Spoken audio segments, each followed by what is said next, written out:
Okay, so for those of you listeners who haven't figured it out already, Ashlie is in Philly, and Yes. and she's a Philly hairdresser and salon owner who focuses on creative color, blondes, and extensions. And you're an educator for Babe Hair Extensions. Yes. Anything else you want to mention as an intro before we get into it? Intro. I was born and raised by a bunch of hairstylists. My grandma, Okay. mom, and my aunt are all hairstylists, and so I guess it was just in the blood to keep going.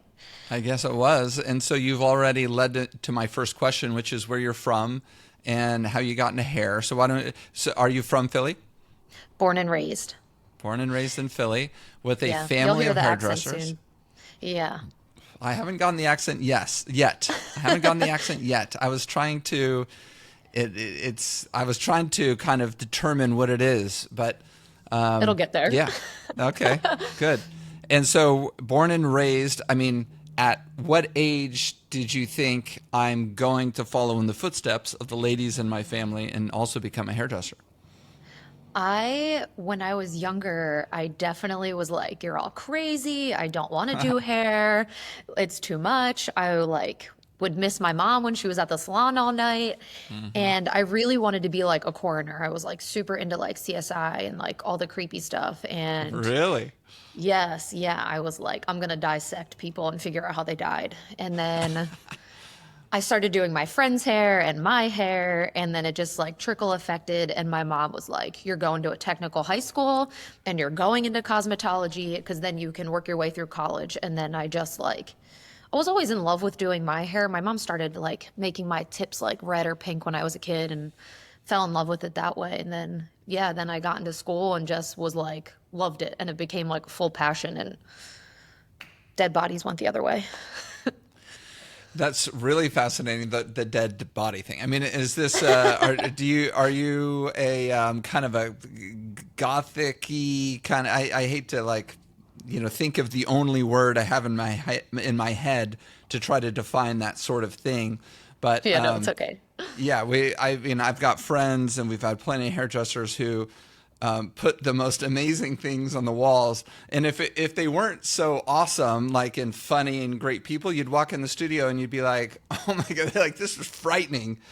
Like, is Yes. that even legal to put on the wall of an establishment? Yeah. We definitely have some creepy stuff in this salon. So like I would say like sixth through eighth grade, it was like hardcore goth, like emo. Now I just, basic hairstylist aesthetic. I just still wear black every day. We listen to like different types of music in here. And I like love true crime, and like I'll listen to true crime podcasts and still watch like true crime documentaries, but I feel like an adult goth now, I guess. That's really interesting. Are you familiar with a podcast called Cult Leader? No. That's the name of one of my salons, Colt. Cult. Well, there you go. So one of Yeah. our hairdressers, he was in Spencer Henry. He was in our Hollywood location for years. He's also fascinated by true crime and stuff, focusing on like cults Yeah. and all of the insanity that happens around cults. And he started a podcast and has garnered this huge listenership, bigger than ours. And it's obviously different. Ours is focused on our industry, but Yeah. his is for the general public, and it's kind of that thing. And people just love to listen to cults All the and stories. crime and Yep. misdeeds. Yeah, and my mom, Mother's Day. We're coming off of Mother's Day, so like every time I've mentioned my wife today, I say my mom instead, which is weird. But she loves the true crime too, and she's made me watch some of these Netflix specials. Yep, they're good. My mom watches them too. Yeah. I think I would Okay. blame So, my mom on getting into that. oh, really? Oh yeah, for sure. She Eh, definitely put on like all the CSI, Law and Order stuff, so I think that's where it like started. Yeah. Awesome. All right. So by the age of, it sounds like 15, you went to a technical college, so that was, or technical High high school. school. So that Yeah. was at 14-ish, Yep. 15. So I went to And beauty school for 4 years, right. essentially.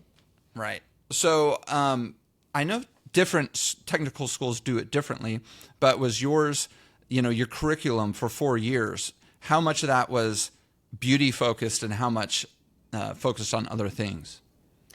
Your freshman year, the first about 3 months, they make you go through every shop for 2 days. So you really get I was like in a Mack truck shop, like changing Mack truck tires. And then I was welding and trying not to blind my partner. And then I finally got into the hair shop. And then by Christmas time, you had to choose your first, second, and third choices. And then they made us go on like essentially job interviews with the teachers and tell them why we wanted to be in their shop. And my teacher was so afraid to put me in her shop. She was like, "Oh no, you look scary." Like, because my hair was crazy and For spiky beauty? and colorful. Yeah, yeah. What? Ew. Born and raised, girl. Are you I serious? know. I Why know. would She was she? a little afraid. It seems like She she would be the shop who would be most flexible on things like appearance. I will say that I changed her mind and her heart on anyone alternative. Like halfway through the school year, she was like, "I judged a book by a cover and I'm so sorry and you're amazing." And I was like, "Oh, thank you." And then once you're in your shop, my school did it 6 days cosmetology all day long. The school's from like 7:15 to like 1:45, and I think about 30 minutes was gym. And then you did 6 days of academics. So 6 days academics, 6 days cosmetology for 4 years. Okay, so are you talking about a 6-day week, not a So not a 5-day week? it was still a 5 day week. So it'd be Monday through Friday. You have off Saturday, Sunday, and then you go back Monday. I don't know why it was 6 days and not 5 days, but it was like just a 6 day rotation. We still had weekends off. Okay, interesting. And what were the other trades? You said, mechanic sounds like, welding. What else? Robotics. When I went to the robotics, like electronic shop, they made us all like hold hands in a circle and made us touch like this electric ball, and all of our hair like stood up. Yeah, it was cool. There was emergency services and dental and allied health, and there was photography and painting and like literally anything. Painting, yeah. After I left, they merged all of the art programs into one, so you did all of them instead of separating them. There was every mechanical like car, they like broke it down like, do you want to paint cars? Do you want to fix cars? Do you want to work on Mack trucks? There was small engine repair, so people were like fixing lawnmowers, Yeah.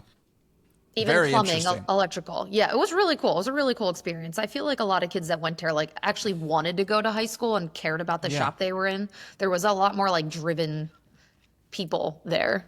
God, I mean, it makes sense. And there's a lot of smart people out there who are like, we really need to focus on trade schools because we keep Yeah. doing this general education for people. And they end up going all the way through university. They get out at 22 and they're like, what do I do now? I just spent $280,000 on an education. I have debt. And now what am I going to do?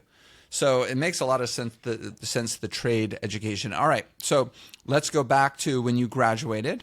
You were probably 18 years old. And did you go to the salon that your mom was working in? No. My mom does children and she's amazing, and bless her heart for dealing with children. That's I would help awesome. her on the weekends, but I could not. It was a lot. It was a lot. Yeah, I I've been in a couple children's salons. I couldn't spend very much time in there, and I'm in the salon industry. yeah.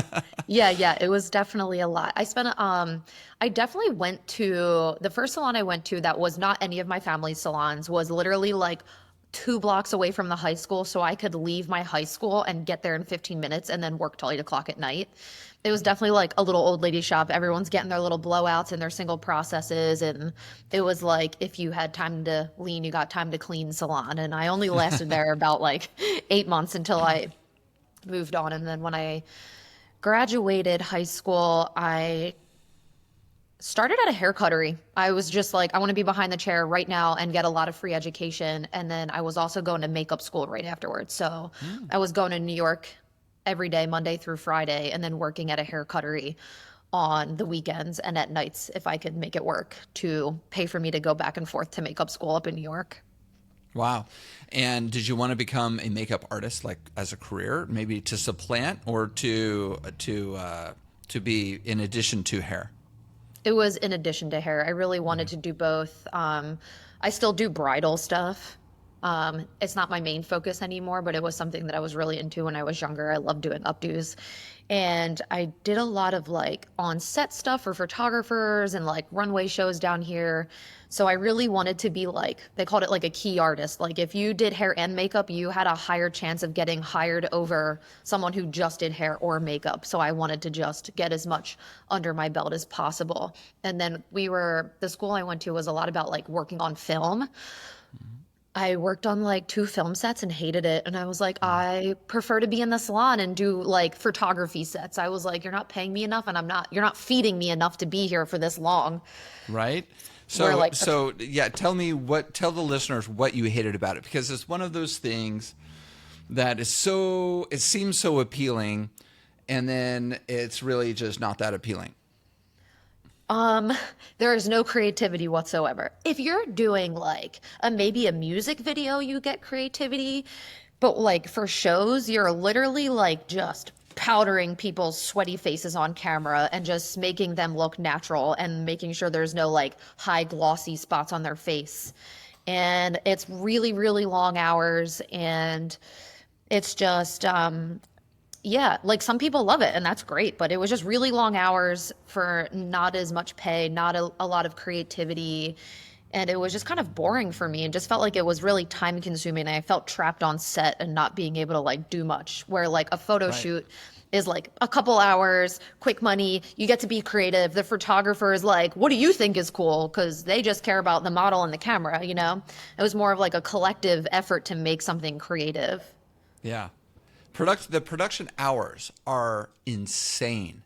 I don't know Grueling. how these people go day to day, until 1 o'clock in the morning, call time 5 a.m., and you're running on, 18 hours straight, and you can't like go out for a coffee, right? You No. have to like stay on set in case you're needed. And it's just a crazy lifestyle. It is. It is. Very crazy. You just have to stand behind the camera, look at the camera, look at the person, look at the camera, and then you're like, oh, I gotta go on set. There's a hair across their face. Gotta move the hair. You're more just like a primper. You have to just make sure their tag is tucked in and like there's no hair crossing their face and their eyelashes aren't falling. Wait, tag is tucked in. That's wardrobe, isn't it? Don't step on toes. I know. Wardrobe, totally different. I don't know. Because I was doing more local stuff, more student stuff, more stuff like New York, Philly. Yeah. They're like, oh, you can do so many things. Instead of having 5 people on set, you could just do a bunch of little things for us. Yeah. Got it. Very interesting. Okay, so you thought to yourself, all right, so I want to be in the salon. And so when did you start focusing on creative color and extensions and stuff?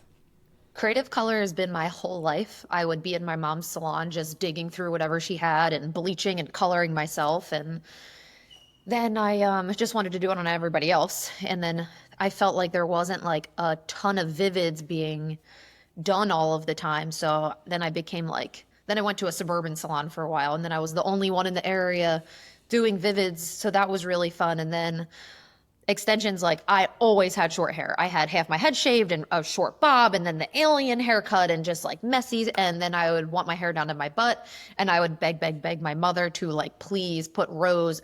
She would do the beaded method, the eye tips in my whole head, and it was never enough hair. So then we would literally glue tracks in between all of them.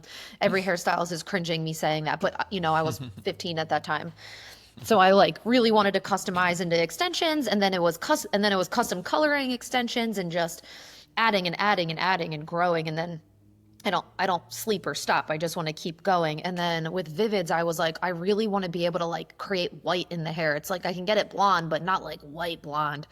So then I started stalking this like amazing, talented person who was doing white hair all over the place. And then I literally just went to every class he ever had, like to Florida, to Chicago, to New York, to Connecticut, anywhere he was at. I was like, Yeah. I'm taking your class until I could get this right. And then Who is it? then Hair Like a Boss, Daniel. Okay. Mm-hmm.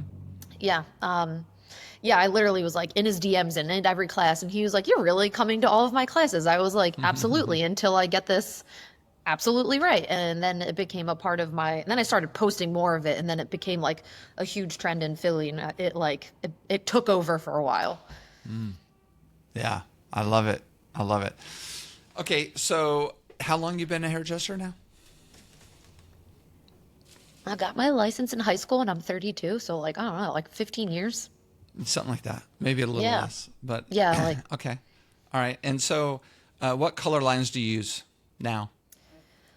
I use Bacco. It's an Italian line. Their main branding is Corral. That's just our permanent line. And then for our Vivids, we have Pravana, Joico, Crazy Color, Chroma Daddy. And then And I'll what mix them about, all together too. and given the fact that you've been doing this for 14 or so years, you saw the advent of bond builders. Olaplex came Yeah. around 2014, 15 neighborhood. By 2016, it seemed like most colorists knew what it was and were using it or not using it. And now, of course, we've got just about every brand under the sun who has a bond builder component of some sort. Some of them have worked them into the color products. You've got K18, who seems to have been the real competitor, the only competitor to Olaplex come along.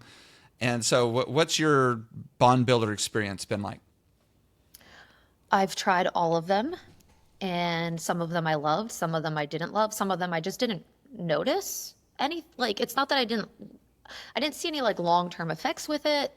But yeah, we've tried all of them, all of them. And right now we have K18 and a press or Opre. I never say it right. A Prey. A Prey. Yeah, E I never say it right. EPRES. It's from the Eric Presley, who was the co-founder of Olaplex. Olaplex. Yep. Now has his own line called Epre, which is Yeah. a play on his name. Okay, so you're using that, and my wife uses that, and I know those guys, and I think the product's great. Yeah, I do too. It is really nice. Okay, so you got those, and do you use K18 or a Prey every day on most of your clients, or just selectively? I would say like 99% of them. Okay, that's good. Yeah. So you're I'll even put it seeing in Vivids. you're seeing real benefits. Yeah. Okay, that's good. There's been a very interesting rise and decline in bond builders, when Olaplex started, and it's fascinating to me. And by the way, I'm totally unbiased. That's one of the Yeah. benefits of being me, is that I can talk shit, or I can say good things, just based on my own observations. And 2022, I think, is when, or maybe early 2023 is, I think, when we saw kind of the peak in the bond builders. And then it's been a pretty steady decline in, the use from hairdressers around the U.S. especially, maybe the world, but I focus on the U.S. And you can see all this stuff. This stuff is Yeah. public information. Olaplex is a public company, and you can see it all. And I found it fascinating to watch because it was very unique for Olaplex to first come around. I mean, they really created a category, Dean did, and had to teach everybody how to use this very new thing, and allowed people to do some new color treatments on their clients, and it kind of went up very quickly, and then it's kind of been declining. So kind of interesting to see what's going on. And then there's all this kind of intrigue behind the scenes where there are lawsuits behind L'Oreal and Olaplex and all the competitors trying to do what they could with formulations to try to get the same kind of efficacy. And then the marketing, right? The marketing is like, this is not a real bond builder. It's a real bond builder. That's horrible. This is great. And like, nobody really knows because they can say whatever they want. Like, it's one of the most frustrating parts of, and it's not just our industry, of course. It's like so many industries where the company could just say whatever they want, and you only really know, you don't know until you try it.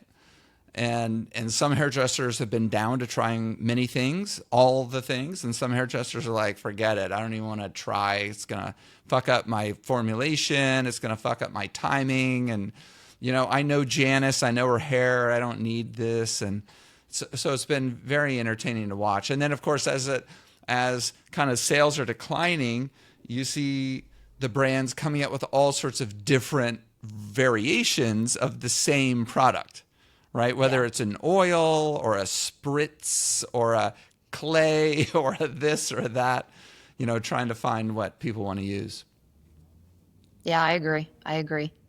I think once something really cool gets bought out by a huge corporation, things change and it's mass marketed to more than stylists. People, the stylists kind of like lose interest at that point. Yeah. So Olaplex went mass market, Sephora, Ulta, Yeah. Amazon, right? All of a sudden, it's not really quote unquote for the hairdresser. And then there's And like, I don't know how many steps, 100 now. So it's right. like, Yeah. that's a lot of product to like push on people. It's like, oh, you need 10 steps to make your hair look okay. That's And right. I feel like clients now want like easy to do, easy to go. Right. So to that point, I mean, what are you seeing behind the chair these days? What's your client behavior that you're seeing? They want easy. Are they Low seeking more maintenance. value? Are they seeking different trends? What are you finding? We're definitely noticing a lot more of like they want their hair to be able to like last a lot longer, not do their roots as much. So like all of my blondes have converted into having like a shadow root now, and they don't want to come in as often, and they want something that's just like a little bit more effortless and not have to blow dry all the time or not have to do it's like they want easy. They just want it easy now. They want it quicker. They want to be out of the salon faster. They want their hair to be done easier at home, and they don't want to have to maintain as much. And I also think that has to do with a little bit of our like political climate, but there's a combination from all the things in the world. Interesting. So what you give up, the world is full of trade-offs, right? If you want Yeah. A, sometimes you have to give up B. And so in this case, if you want the convenience, let's call that A, and the maybe longer time in between appointments, then you have to give up B. And maybe B in this case would be, getting that ideal look, right? Like all blonde instead Yeah. of a shadow root. So are they do they care a little bit less about getting their hair exactly the way they want it because they care more about convenience and ease? I think that really depends on how the consultation goes. Because I've had clients who've been blonde for 3 years and they come in, they're like, okay, give me brown hair. Like, I don't want to keep up with this anymore. And I'm like, okay, now we're going to have a 30-minute consultation because I know in a couple months from now you might really miss that blonde hair and want to go back. And you're showing me pictures of like level 3 hair because you want ease. So I really try to like dig deep into what they actually want, or if it's like they can't afford it anymore, or they need something that's just like a little bit easier maintenance that's more affordable at this time. And then how can we make it easier on their hair in the future instead of just it's like a very common thing that people think that if they have blonde hair, it just has to go dark to like be easier on them, which is like not necessarily the case. So I try to go over like every single option before slapping 3N on somebody. And then sometimes they're like, okay, I changed my mind. Like, what's something in the middle? Or can I just go a little bit longer and not do my roots as often or whatever. So I really just try to find exactly what is bothering them or why they want it easier or quicker. And then I try to meet in the middle with them before just going so drastic to one side. Yeah, that sounds like that comes from experience and getting yourself in some trouble with some clients who change their mind, too quickly. And so I'm hearing you talk and I'm thinking, oh my God, 30 minutes, sometimes these conversations might go longer. Are you working this into your schedule? I, you know, So I try to take 2 people a day and because they're just like oh, longer projects. Yeah. nice. So Okay. I mostly just have 2 people a day. So if I have to have an hour conversation with someone, it's fine. It Oh, might wow. make, yeah, it might make my day be a little bit longer, but I'm only taking those 2 clients and I do have an assistant. So it's like, it's a little easier for me to do that. Yeah. But if it gets to a point where like, let's just say I did have a longer day with more clients and someone really had to have an in-depth consultation, I don't want to rush into their hair. So if the consultation's long and they seem like they're really unsure, I will just ask them to reschedule when we actually have a really good plan so they're not upset at the end of the day. Right. So you do 2 shifts a day. So what is it, like Yeah. 9 a.m. and 1 p.m. or something? I'll do like a 10 and then like a 12. And Okay. then by the time 12 comes around, my first client's like almost done. They just like either need their a conditioning treatment and then a haircut and then so while their toner is on, I can start my next color project or whatever, or while treatment's on, I can go. And I don't blow dry my clients anymore. My assistant blow dries the clients, so it saves me a little bit of time. And it's not Hmm. because I don't love blowouts. I love blowouts. I have a horrible wrist from this industry and I'm having surgery in June, so it's like Oh. that is definitely relieved a little bit. Well, Yeah. look, blowout is not listening, so you're not insulting blowout. You I don't know, I need know. to backtrack on your anti-blowout comment. So, have you ever had a couple things that I want to play off of what you just Yeah. said? One is the assistant thing, and the other is the injuring your hand thing. I want to talk about both of those. Um, there's been, call it what you will, controversy or Mhm. maybe different perspectives on how much an assistant should be, how often they should have their hands on your client's head. And a lot of us want to be able to scale our time and experience and relationships, and we need assistants to help us do that. A lot of clients don't want an assistant, aka maybe somebody less experienced or new, or certainly somebody maybe less familiar to them, doing some of the work that they think they're paying you to do. Have you run into any of these issues? So I feel like I'm the controversy, like I'm the thing that the internet probably hates, but I believe that my assistants deserve to learn hair hands on every day and not just be folding towels, but I have the proper conversation with my staff, with my clients about it. I'm not like, I don't just walk my assistant up and start slapping color on and then leave the client there. I'm like, hey, I have an assistant who is helping me. I am training her. I have went through these steps to get her to this level that she can be hands-on with me today. And I honestly, I think I've only had one person say that they're not comfortable with it, and it was really not a big deal. I was like, okay, you're not comfortable with it. It was literally a single process. I put her single process on, and I would say that like that client was like probably the third time I've did her hair, and she was like not my ideal client, and I'm probably not her ideal stylist, and I actually had her go to someone better for her in my salon. I was like, I think you would thrive with this stylist down here, have her. But it's all about communication with the client, making sure they're comfortable with it and making sure that your assistant is at least at a level that they can do some hands-on stuff with you. Like I have my assistants, and like I hate even calling them assistant at the point. She's not just assisting me. She is a stylist. She did Yeah. graduate school. She did go through training. She Right. may have not been doing it as long as me, sorry, as long as me, but they are capable. They're very capable. And I stand on one side of the head, she stands on the other side of the head, or they, I have a couple of them.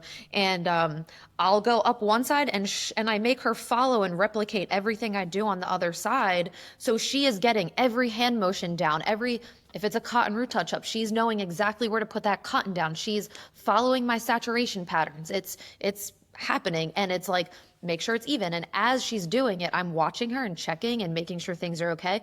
And if she asks me questions, I'm like, it's okay to ask me questions, and like I even like encourage the stylist to ask her questions too, and it becomes like a whole conversation, and it's easy. It makes my day go quicker. It makes my clients appreciate that they're getting done faster too. Because like a bleach out color root touch up could take like an hour and 20 minutes, depending on how much hair they have. And instead of an hour and 20 minutes, I'm like cutting it in half because there's two of us doing it. So yeah, I'm the controversy. I definitely see a lot of people being like, no, but I just make sure my clients are okay with it. And that's it. It's that Hmm. pretty simple to me. Hmm. Very good. Communication is really important in our industry. I feel like it lacks a little bit. Totally, 100%. And well, not just in our industry, all across the economy, Oh right? yeah, oh yeah, Everywhere. oh yeah, oh yeah. But especially in our industry because we're so human to human, so relationship driven, and communication is very good. And they don't teach us that in beauty school, and so all of a sudden you're left to, are you naturally a good communicator, or are you smart enough to learn to be one, or are you just going to struggle? Yeah. Yeah. All right. So tell us about your injury. I hate to hear that. You said it's your wrist? Yes, it's my right hand. I am right-handed. And Carpal tunnel? I wish it was carpal tunnel. It Oh, would be so much easier to deal with. okay. So yeah, I like sleep with a wrist guard on, and it's been like an on and off pain for like about 5 years. And now this past year I woke up last July. I like couldn't even like open the palm of my hand. Like I could not flex at all. I like have very minimal movement into it. So I started to see a specialist. And like every doctor's like like the EMG for the carpal tunnel is fine, and then the MRI there is fine. They're like, we can't find anything. So I went to a specialist and he looked at everything and he was like, I see it. I see what it is. It's right here. We're gonna do surgery. I'm like, okay. So I have a ganglia cyst. It used to be called a Bible cyst, and normally they're like on the Bible surface. cyst? Wait, Yeah, because back say in the, those words slower. Ganglia cyst?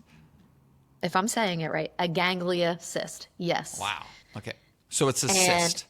it is a cyst, and normally they're like close to the surface. They'll like rise right here, and a lot of people get them. They're pretty common, and mine is not in a normal spot. Mine is actually inside, way deeper in there, because my ulna bone is higher than it should be. So when I'm I coloring can and see blow that. drying, yeah, you can see it's like pretty high Yeah, I up and can it like tell. sticks out. Yeah. So when I'm doing these motions, it's grinding into my wrist bones and creating a lot of like fluid and just like whatever technical terms the doctor said to me, but this was me layman's terming, my wrist is moving too much and the bones are grinding.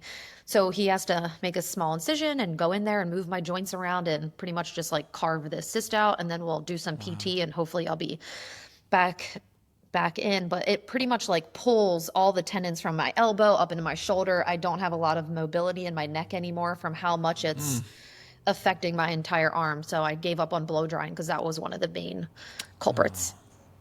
I'm so sorry to hear that. What's the prognosis going forward? You said there was surgery. You did surgery? June 12th. I'll be having surgery June 12th, and I can't work for 3 weeks. And all they do, his description is they just kind of make an incision and move some stuff around, and then they'll pull it out, and then it should heal. And there's only like an 8% chance of it coming back after removal, versus like injecting it with steroids or something to shrink Yeah. it. That's like a 70% chance of it coming back. And I was like, just get it out. Yeah. I'm excited about it. I want it to get out. I just want it to be easy, and we'll do physical therapy, and hopefully I can just recover pretty quickly. Well, that's good. And how long should that recovery be? How long are you going to be out for? He said 3 weeks. Okay. And Yeah. do you have disability insurance or anything like that that's going to help? No, I'm just going to go on vacation at the same time. Yeah. I had a vacation planned, and I was like, I might as well just have the surgery, get on the plane, go on vacation, come back. Right. All right. Well, good luck with that. Thank you. That's a big deal, for our industry because we're physical, Yes. and disability is very important. And we encourage people that we offer a reduced rate disability program for Salon Republic hairstylists, and it's not that many people get it because you're like, why should I pay for that? I'm fine. It's And like then you're not fine. and then you're not fine, and there's like, God Yeah. damn it, I should have gotten that disability Yep. insurance. Yeah. Oh man. Okay. So where's your head on social media these days? Are you active on it? Are you good at it? Are you on TikTok or anything else? I have a TikTok just so someone wouldn't steal my name.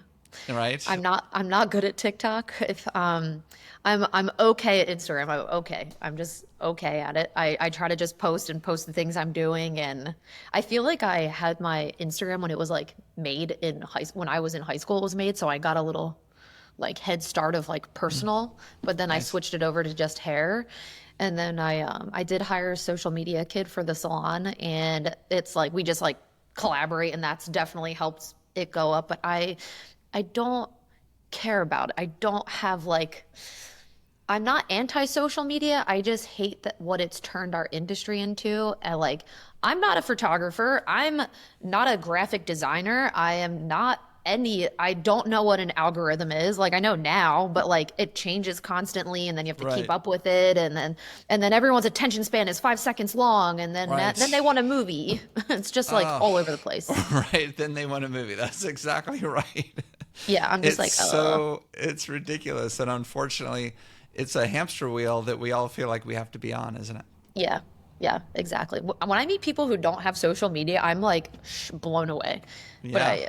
Yeah, I use it. I use it for work and I use it for clients and I use it for the salon and I like it. I hate that it turned us into like weird little competitive people for the number over our head there, but Yeah. it is what it is. No, I know. So now that you're all experienced, you've got all this stuff, you have these salons, you've got clients who love you, probably assuming they do, and you're I hope like, they do. you're 30-ish years old. What would you tell your 18-year-old self?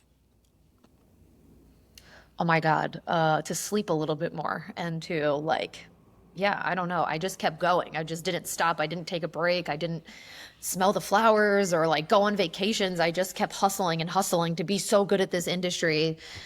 I'm still doing that. I'm still doing that. But yeah, just to like Well, actually breathe. would you give that up? Sometimes we talk about trade-offs in this conversation. Sometimes, Yeah, you do the hustling. That's a bad word now. So it is. I sometimes, know it's weird. yeah, I know. So, but sometimes you do the hustling, right, in order to get the things that you want in your career and in your life. Not a bad thing. No. And for that, you give up more vacation time or free time than otherwise. So, Yeah.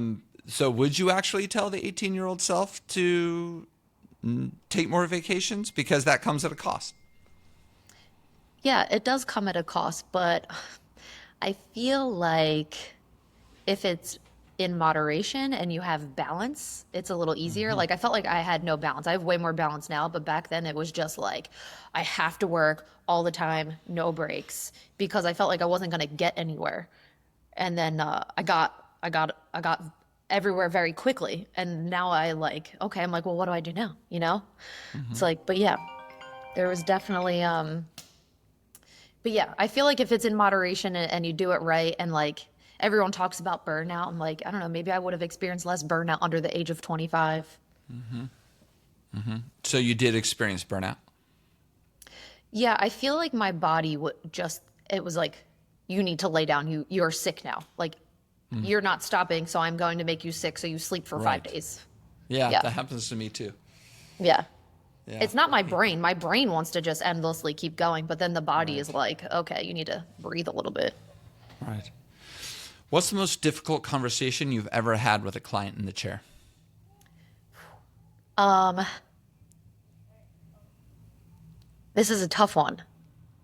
Like, do we want an emotional story or do we want like a crazy thing that probably shouldn't have happened, but because of like the internet, they didn't understand technical terms?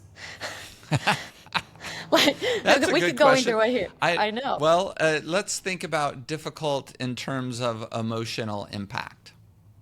Emotional impact. Okay, so I have had a couple of clients with like going through chemo, going through cancer, different types of cancer. One client, one of my favorite clients, she is an absolute angel and beautiful long hair, just stunning. And she came in one day and was just like, I have to shave it. And I was like, what do you mean? Like, I just wasn't even like aware of what was going on. And it just happened to be that she was the first client of the day and no one was coming in for about another 2 hours because I work by myself in the morning for 2 hours. And her boyfriend was here and she told me that like she just went through all this medical stuff and it wasn't cancer, but they had to remove some of her colon and this and that. And the way the surgery went, she got sepsis and really sick and her hair was just shedding like crazy and she just wanted to start fresh. So I was like, okay, I'm not shaving your head. I'm not doing it. And she was like, well, why not? And I was like, well, you're going to do it. It's your hair. It's your head. And I'm going to show you how to do it. And we're going to have your husband come over here, or probably her boyfriend at the time, come over here. And we're all just going to shave your head together. and we were all crying and doing her hair, and we saved a bunch of her hair for her, and it was just like a really beautiful, sad, but like fresh start for her, because now her hair is growing long, and she's happy and healthy, and but it's like Good. having those kind of situations in the shop are definitely emotional. Right. Wow. I bet. If you could wave a wand and change anything about the industry right now, what would it be? Coming at me with the hard questions. Um, I feel like it would have to be the client perception of our pricing and the money we make, Yeah. because it's gotten like really strange, especially with social media. And it feels like people feel like we don't deserve to charge certain amounts, or we don't deserve to make a certain amount of money. And it's a little like crazy that people come to us to make them feel really good and feel pretty, but then they don't want us to make money. And like, I don't have a lot of clients like that. That's just like out in the world. And I Yeah. see it on social media all the time. And it's like, it's like disheartening. And especially like, we want to come to work and make everyone feel beautiful, but I'm sure like I'm in a lot of like salon forums on Facebook, and it's like I see a lot of people leaving the industry now because they don't feel appreciated or worthy, or they can't like, the clients are making us feel not good enough to make a certain amount of money. So like, yeah, I don't know. It would be like client perception, like we're deserving. Yeah. I think that that's a hangover from all the years of our industry not doing a great job raising their prices. I 100% agree. I 100% agree. And all of a sudden we're seeing, coming out of COVID, we're seeing 8% inflation, 10% inflation, or greater, depending on what you're looking at. You go to the grocery store, I think it's north of that, annually, and go to the grocery store, it's north of that. I love to talk about, my favorite benchmark on inflation is the deodorant that I use, which used to be, I think, $4 or so for a stick. And now I saw it in Target the other day for $13. My And deodorant's $15. yeah, for a It's stick of crazy. deodorant. And it Yeah. used to be 4 or 5.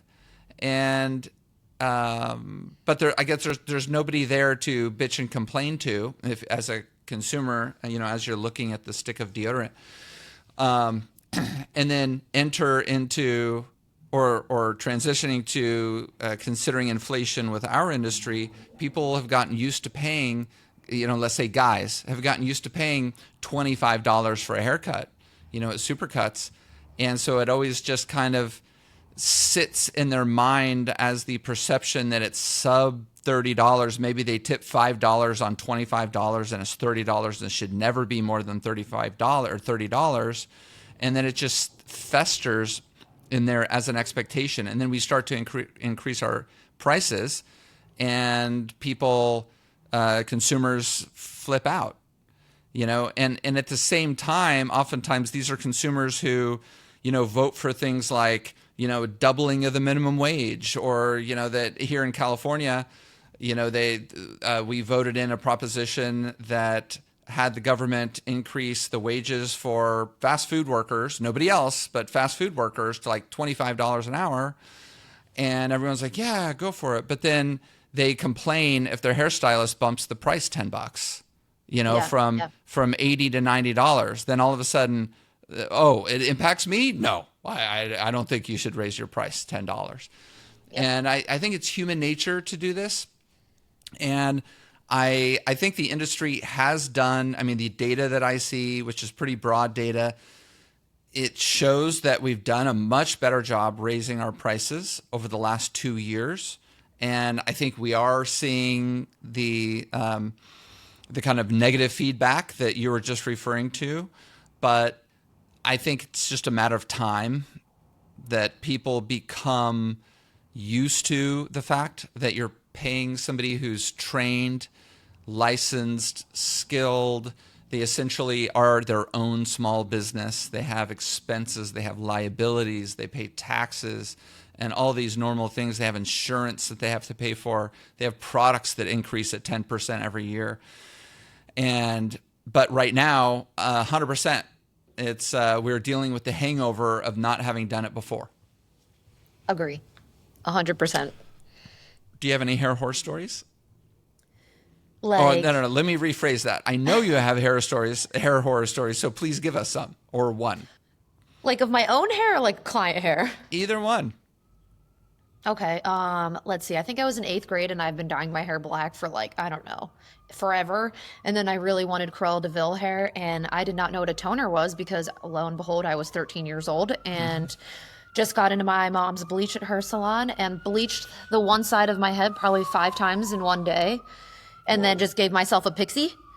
Just a little cute black and white pixie. And then I, just pulled all my hair out off the one side. That was good. I've never done that to a real client though. I've learned, yeah. I think a lot of alternative kids have a lot of people in general have done their hair at home when they were young, a lot of bleach and manic panic or whatever. So we've all had an experience like that at some point. I love it. Did you ever screw up a client royally?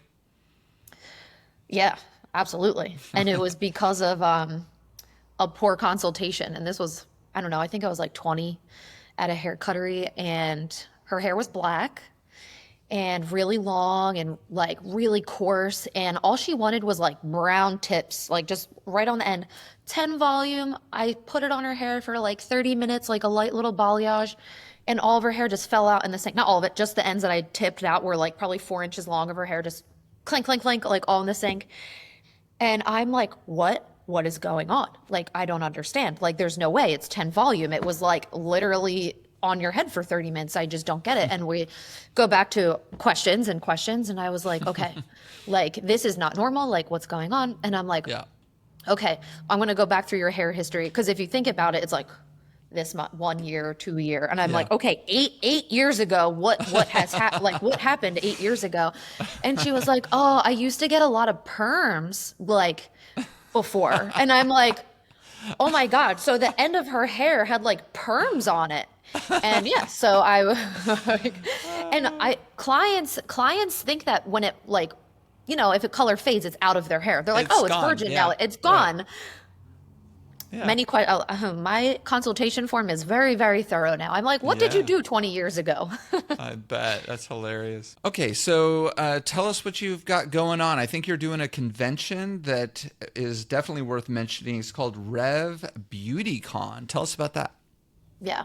Full word is revolution. And I used a thesaurus every day until I figured out what I wanted to call this convention, because picking a name for anything is like the hardest thing I could ever do. It started out with an idea, and I was like, I want a show that is more education based, like not get on stage, throw glitter, loud music, look at these pretty models, we slap Pravana on her, she's walking down the runway, done. Like that I feel like that has become like so much stage at all of these conventions, which is cool. It's cool, but like when you have all these stylists who are like spending all this money on these conventions, it's like they're there to learn. They don't just want to like see a pretty model. They can do that. They make pretty hair every day. Like they want to, I want to know like what's in the product, like why is it working? Like what, like let me tell my style or my clients and my staff like why I'm using these products and why they're new and what's in them and like what's going to make the client's hair feel good or be shiny or be a pretty color. Like I want real education. I want to see it. So I was like, okay, we need better education. And I want the educators to be real people behind the chair. People who are actually doing hair all the time. And they're like, we're seeing like what is actually realistic other than just like stage work. So the educators I'm picking are like people who still do hair full time and they teach, and they're all independent and they're not by a brand. And which is funny because I do work for a brand. I work for Babe, they're a brand, and I love working for them, but I also do independent education. And so that's what I really wanted to gear it towards. And then I also wanted the brands to be indie brands that are like for hairstylists and like care about us and they care about what they made instead of like It's an anti-conglomerate show. We're anti-big company, and we just wanted it to be a little different. And we wanted the educators to have more stage time, and we want the clients to be able to ask questions. And we're doing like a morning meet and greet where they can talk to educators and they can talk to brands, where it's more personal and a little bit more in your face and a little bit like fuck you. Sorry if I can't say that to You can say that.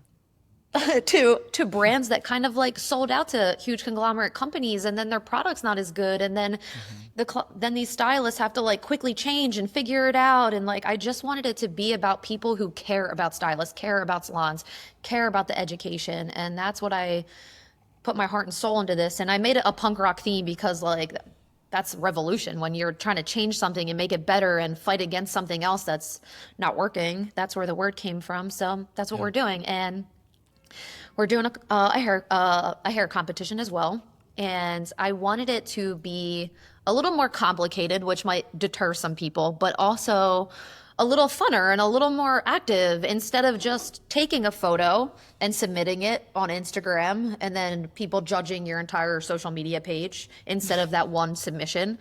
Like, I don't care if you're good at social media. I care if your client's happy. I care if that hair is cool. And instead of keeping it so in the box, I was like, how can I make this a little bit more out there, a little bit more out of the box? Instead of doing reds, blondes, browns, haircut, updo, it's like we chose words, like themed words that are used in the salon every day, like melted, saturated, constructed, balanced, stuff like that. And then so the first round is photo submissions when they pick one of those themes, and you can show us your inspiration. Like if ice cream is your inspiration, show me the ice cream and then show me how you made this girl's hair look like ice cream, or like the colors you chose. Or if it's super saturated, like what made it so saturated? I want to see. And I don't care if it's a professional photography photo. I don't care if it's behind the chair. I want to see that you created something that you really care about and give people a real chance to win something because it's cool and not because they have 10,000 followers. And then the second part is once they get past that first round, we're going to pick the top 2 winners from every category and then move them on. And then we're going to do an overall theme where all the final winners get one big theme. And then they'll do the color the week of, and then their models will walk the runway, and it'll be blind judging. So no one is seeing the stylist. It is all about what's on that model. Very interesting. All right, so it's Rev Beauty Con on Instagram. Join the revolution. We're on a path of redefining beauty.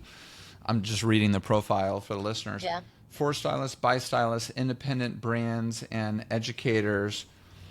Why is it so important to give back to indie stylists and educators? Revolution. I love it. It's super cool. And you're holding it in Philly? Yes. All right. And what's the date? October 12th and 13th. Very good. Super cool. All right. Anything else you want to tell the listeners before we wrap up? I don't know. Come to the show. Check it out. There you go. Rev Beauty Con on Instagram. Thank you so much, Ashlie. This was so much fun. Thank you. It was nice talking to you.